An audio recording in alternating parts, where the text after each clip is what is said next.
ნამდვილად ესეთი საინტერესო თემაა, რომელიც თითოეულ ჩვენგანს როგორც რუბრიკის ბოლოს ვიცით ხოლმე დაგვაფიქრებს და შემდეგ გაგვყვება ეს აზრები. მოკლედ თითოეული ჩვენგანის გარშემო დამეთანხმებით ალბათ რომ არსებობენ ადამიანები, რომლებიც უნდათ თუ არ უნდათ, ნებსი თუ უნებლიეთ გავლენას ახდენენ ჩვენზე, ჩვენს აზრებზე, ჩვენს გადაწყვეტილებებზეც კი. აი შეიძლება გადაწყვეტილებაც კი მიიღოს ვიღაცამ ჩვენს გარეშე და გვეგონოს რომ ეს ჩვენი აზრია და ძალიან ამაყები ვიყოთ ამით.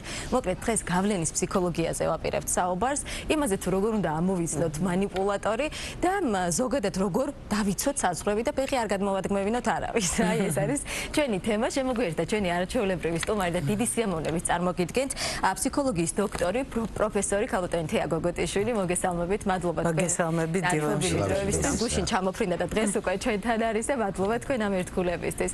მოკლედ ძალიან ისეთი თემაა, ცოტა ისეთი კომპლექსური, აქტუალური, კი ბატონო, თითოეულმა ჩვენგანმა გარკვეული დრო უნდა დავუთმოთ ალბათ ამ თემას და მოდით ვიდრე საზღვრების დაწესებაზე დავიწყებდეთ საუბარს, ხომ? ჯერ ვისაუბროთ იმაზე, ვისგან ვიცავთ თავს, ან ვისთვის ვაწევსებთ ამ საზღვრებს და როგორ ამოვიცნოთ საერთოდაც ის ადამიანები, რომლებსაც უნდა ვერიდათ, манипуляტორები ეგრეთ წოდებული. ლანა, თქვენ ძალიან სწორად დაიწყეთ იქიდან, რომ ნამდვილად ზოგჯერ აბსოლუტურად უნებლიეთ ხდება ეს პროცესი, არა მხოლოდ მისი მხრიდან ვინ ზეგავლენას ახდენს, არამედ თვითონ ზეგავლენის მიმღები პირისგან, მაგრამ არიან რა თქმა უნდა манипуляტორებიც, რომელიც შეგნებულად აწარმოებენ ამა თუ იმ სტრატეგიას და მოდით მაინც დავიწყოთ იმით, რაც შეიძლება იყოს ძალიან შეგნებული, დაგეგმილი ისეთი ზეგავლენა, რომელიც манипуляციად არის წოდებული. პირველ რიგში უნდა ვთქვათ, რომ манипуляტორს ახასიათებს საკუთარი სურვილის და მიზნის მისაღწევად მეორე ადამიანის ნებაზე ზემოქმედება, მისი არჩევანის თავისუფლების იმ დაგვარად შეზღუდვა, რომ თავის სასარგებლოდ მიაღებინოს გადაწყვეტილება, რა გინდათ საპირისპირო არ უნდა იყოს მისი შეხედულება და სურვილები. და ისინი იყენებენ როგორც წესი სხვადასხვაგვარ ზეგავლენას. პირველ რიგში ისინი ხშირად ახდენენ იმგვარი რეალობის შექმნას, რომელიც ადამიანის, ესე იგი, ბრალდებას, მის დადანაშაულებას ისახავს მიზნად. ანუ მოძებნიან აუცილებლად ისეთ სუსტ წერტილებს, რომელიც აგრძნობინებს ადამიანს თავს ბრალეულად, დამნაშავედ და აი ემოციურ შანტაჟს უწოდებთ ამას, როდესაც ადამიანის ემოციებზე მოქმედებენ, იწვევენ სიბრალულს, იწვევენ ესე იგი სინდისის ქენჯნას ამა თუ იმ საკითხთან დაკავშირებით და აი სწორედ ამ გზით იწყებენ ზეგავლენის მოხდენას. ძალიან მნიშვნელოვანია, რომ ადამიანმა იგრძნოს მეორე ადამიანის მიერ აი ესეთი ზეწოლა, ფსიქოლოგიური ზეწოლა ხდება, მაგალითად შეიძლება ადამიანმა ვთქვათ მოძებნოს რაღაც ისეთი რამ, რაც ვთქვათ აგრძნობინებს თავს დამნაშავედ მეორეს და შემდეგ გამოიწვევს მის მძაფრ ემოციებს. ამ დროს სიფხიზლე არის საჭირო და მხოლოდ იმ საკუთარი ვთქვათ ემოციური განცდების გარდა რეალობაში უნდა დავინახოთ რა ხდება. ანუ ხდება ფაქტობრივად აი ამ ემოციურ რკალში მოქცევა და ადამიანის მძაფრ ემოციებს იყენებენ манипуляტორები იმისთვის, რომ დაითანხმონ იმაში, რაც მათი სამიზნე და საწადელია. სხვა შორის აი თაღლითებსაც ახასიათებთ ეს, აი ეკონომიკურ სფეროში, ვთქვათ, თაღლითობები რომ ხდება, მოუძებნიან ხოლმე ყველაზე ემოციურად სუსტ წერტილს და იმაზე ახდენენ ზემოქმედებას. მაგალითად, ვთქვათ, ნდობა, მეგობრობა, ეს ღირებულებები, რომლებიც ადამიანს გააჩნია, სწორედ ისე გამოიყვანენ საქმეს, რომ ვთქვათ, შეიძლება აფიქრებინო, რომ ის არამეგობრულია, ან უნდობლობას უცხადებს ადამიანს, ან ვთქვათ, ეჭვიანია და აი ნეგატიურ კონოტაციას მიანიჭებენ ისეთ ღირებულებებს, რომელიც ადამიანისთვის მნიშვნელობას წარმოადგენს და ფაქტობრივ რეალობას წაშლიან ხოლმე ამას, იმიტომ რომ ემოციებს წამოწევენ წინაპრად. კი ბატონო. აი ქალბატონი თეა, კონკრეტულ ადამიანებზეც რომ არ ვისაუბროთ დღევანდელ სამყაროში და ზოგადადაც, ხო, ცოტა ესე ჰოლისტიკურად რო შევხედოთ ამ ყველაფერს, მუდმივად რაღაცის გავლენის ქვეშ ვართ, ხო? იგივე მედია ავიღოთ, სოციალური მედია ავიღოთ, ჩვენი სოციუმი სადაც ვტრიალებთ, გვინდა თუ არ გვინდა, ყოველთვის ვიღებთ ამ აზრებს, ვიაზრებთ, დღის განმავლობაში მკურნალობას ძალიან დიდ ინფორმაციას ვიღებთ და შემდეგ რომ დგება რაღაც მომენტი, როდესაც ჩვენ უკვე საკუთარი აზრი უნდა გამოვავლინოთ, დარწმუნებული ვარ, რომ ბევრს დაუჭერია საკუთარი თავი იმაში, რომ ეს ვიღაცისგან მოისმინა, ეს სადღაც წაიკითხა, ეს ანუ სხვისია, მაგრამ შენაჟღერებ. აი ამ შემთხვევაში როგორ უნდა მოხდეს საკუთარი აზრის, საკუთარი დამოკიდებულების გაფილტრვა? როგორ გავიგო ეს მე ვარ, ანუ ლანას აზრია თუ გავლენით დალექილი აზრია? აქაც როგორც პირველ შემთხვევაში რაზედაც საუბრობდით, მნიშვნელოვანია ადამიანმა ფოკუსში მოაქციოს საკუთარი საჭიროებები, საკუთარი ნება თავისუფალი, საკუთარი აი რა მისწრაფება, რა სურვილი, რა მოთხოვნილება აქვს მას, იმიტომ რომ აი ეს ზეგავლენები ფაქტობრივად ჩრდილში მოაქცევს ხოლმე ინდივიდუალურ საჭიროებებს და მოთხოვნილებებს და სოციალური გავლენა ჩვენ სოციალური არსებები ვართ და მუდმივად ვართ ურთიერთგავლენის პროცესში, მაგრამ იქ სადაც ვეღარ ვამჩნევთ ჩვენი ათოსხვისი, ალბათ ამაზე აჯობებს აქცენტირება, ავტორიტეტს აქვს ძალიან დიდი გავლენა და ავტორიტეტის გავლენის საკითხი კარგად არის ნაკვლევი.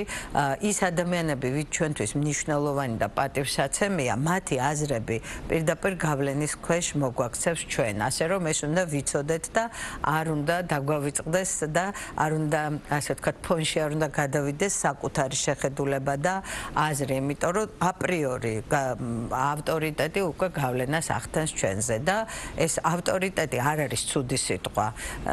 უახლოეს წარსულში რაღაცნაირ ცუდ კონოტაციას ანიჭებდნენ ამას ჩვენს გარემოში. ეს არის საპატივცემულო მნიშვნელოვანი ადამიანები და ვისაც არ ყავს ავტორიტეტი, იქ ცოტა მენტალურ პრობლემებთან გვაქვს ხოლმე საქმე.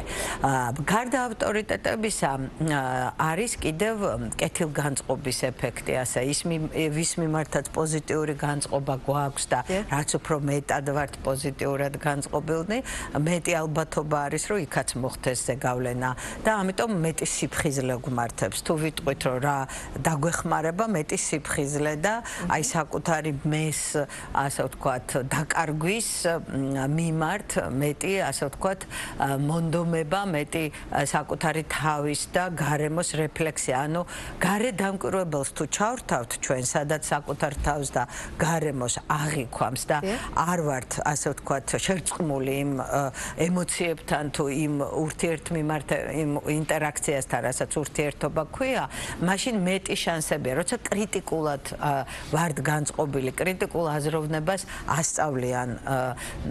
ძალიან მნიშვნელოვანია ეს თანამედროვე სასკოლო მით უმეტეს პროგრამებში კრიტიკული აზროვნების განვითარება და არასთქმას თქმის, ასე ვთქვათ, უნარის გავარჯიშებაც, იმიტომ რომ ამ ზეგავლენებს ეს ახასიათებს, რომ ვეღარ ეუბნება ადამიანი არას. უმრავლესობის ზეგავლენა.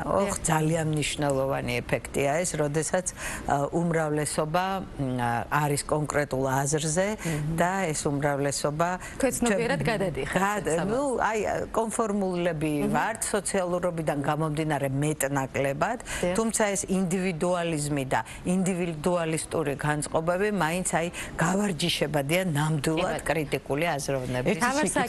შეიძლება წინა თემასთან დაკავშირებით მანიპულატორებს რაც შეეხება და მაინტერესებს ეს მანიპულატორები იმას რასაც ჩადიან. შესაძლოა რომ გაუცნობიერებლად აკეთებდნენ ამას? ზოგ შემთხვევაში არის შესაძლებელი და გაგეცინებათ რას ვიტყვი ახლა. ბავშვებს ახასიათებთ მანიპულატორობა, იცით? და ზუსტად გნობ, ეხო ეს შეგნებული და ცნობიერი არ არის. ბავშვები ძალიან კარგად გძნობენ მშობლის სუსტ წერტილს. როგორ შეიძლება გამოიწვიოს ის ემოცია, რომელიც დაითანხმებს, რაც მას სურს ის გააკეთებინოს. ვთქვათ, მშობელი არის ძალიან დაკავებული, განიცდის, რომ ბავშვი შეიძლება ვერ აქცევს, ვთქვათ, იმდენ დროს ყურადღებას ვერ უთმობს და ბავშვი ამ დროს ამჩნევს, რომ მშობელი ამას განიცდის და ეტყვის, რომ აი შენ სულ არ გცალია და შენ სულ შენ თავით ხარ დაკავებული და всё უკვე მშობლის, ასე ვთქვათ, ემოციური მდგომარეობა მზად არის იმისთვის, რომ მიიღოს უკვე ის თხოვნა, რომელიც არის. იგივე სქემაა ნამუსმა გაიღვიძა და ამ დროს უკვე ემოციური გახდა იმ წუთში. არის ესეთი, ესე ქვია პირდაპირ ამერიკულ ფსიქოლოგიაში ჯერ კიდევ წინა საუკუნეში ნაკვლევი ეფექტია კარში ფეხის ჩადგმის პრინციპი. პატარა თხოვნა და უკვე შესული ხარ და განწყობა გაქვს მოპოვებული მეორე ადამიანის, რომ მე დაითანხმო უფრო დიდზე. კიდევ მეორე არის ურთიერთგაცვლის პრინციპია. სხვაჯერ აქ სიფხიზლე სად არის საჭირო. ესე იგი, თუ ადამიანს მეორე ადამიანი რაღაც სიკეთეს, ასე ვთქვათ, უყოფს და გარკვეულად კეთილ საქმეს უკეთებს, ხო? და მე ის თავის ასე ვთქვათ, მადლიერებას გამოხატავს, აქ საფრთხეები ნაკლებია. მაგრამ როცა არაფერი არ ხდება და ვთქვათ, ის მეორე ადამიანი შემოდის რაღაცა საჩუქრით და ისეთი ნაბიჯით, რომელიც შესაძლებელია მერე თხოვნით იყოს, ასე ვთქვათ, თანმიმდევრულად გაგრძელებული, აქ საფრთხეები არის და ესეც უნდა ვიცოდეთ, ურთიერთგაცვლის პრინციპი ეგ არის, რომ ჯერ შემოდის, ასე ვთქვათ, ნაბიჯით და საჩუქრით და შემდგომში თხოვნით და არის მთელი რიგი, შეიძლება დრო გვაქვს ცოტა, ეს უზარმაზარი სფეროა სოციალურ ფსიქოლოგიაში და საინტერესო ეფექტები და კანონზომიერებები არის დადგენილი. საბოლოო ჯამში მაინც ჩვენზეა დამოკიდებული ყველაფერი. სიფხიზლე, კრიტიკული აზროვნება, საკუთარი მეზ, საჭიროების, თავისუფალი ნების, არჩევანის მიმართ უფრო მეტი კონცენტრირება და ურთიერთობაში აი გარედან ყურება, ასე ვთქვათ, გარედანკვირვებლის აი ამ წერტილის მაქსიმალურად გააქტიურება და გავარჯიშება. ძალიან დიდი მადლობა, საინტერესო იყო თქვენთან საუბარი. მადლობა თქვენ მასპინძლობისთვის, წარმატებული ეთერს გისურვებთ და ყველას ვუსურვებ იმას, რომ ვიმუშაოთ საკუთარ თავზე, დავაწესოთ გარკვეული საზღვრები, ვიცოდეთ ჩვენი ღირებულებები და ვერავინ გადმოაბიჯებს ფეხს. ალბათონო თეა. ძალიან დიდი მადლობა. მადლობა თქვენ. დღეს სულ ეს იყო ძვირფასო მეგობრებო.